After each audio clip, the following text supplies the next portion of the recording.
Something which we read about you is you meditate a lot. I mean, yeah. I guess. Yeah, so let's talk about, how meditation has helped you in your mental health journey, right? So I think you've spoken about it a little bit before, but talk to us about, like, why do you meditate? Why do you do that? I feel like I started doing this in my early 20s because I feel like that's the toughest time where you have to decide what you're trying to do, understanding that you're not adult, but you're still a kid. You're in that limbo at that time.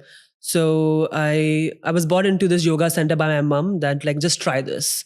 And I hated it in the beginning, obviously, because no kid wants to just sit there for an hour also.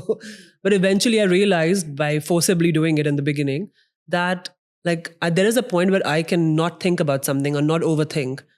And that allows me to be myself even more. Because when you're just overthinking, it's just kind of putting self-doubts into your head, So I started doing that a lot. And I realized that's what's going to help me in the future. Like, that's what helps us as a team as well now. Because if we don't communicate, we have a lot of overlapping roles.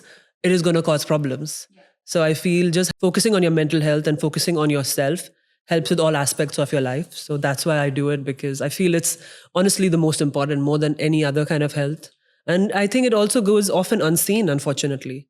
Nobody thinks about it. Like, okay, you're sad, but because you can't physically see someone's hurt unless, when you're physically hurt, you can see that. So that's why I feel I talk a lot about it, because I feel it's important to communicate that in all aspects. No, that's brilliant, because I think mental health is one of the most important topics of today. Everybody has their own battles, personal or professional.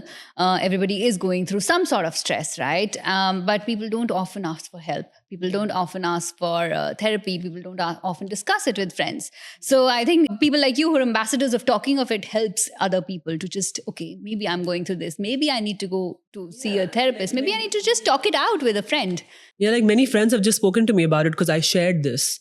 So I feel like if people just share their own journey, if they're comfortable with it, it'll allow other people to open up about it as well. Well, that's a brilliant example of what you are setting, because even if one woman sees this show and goes and talks to a friend, I think we've done a good show. Why should I go talk to a therapist? I feel there are loads of things that people keep in their minds and they have nobody to talk to. That's what they think. They think everyone's out of reach, especially family members, friends, because we're afraid of judgment.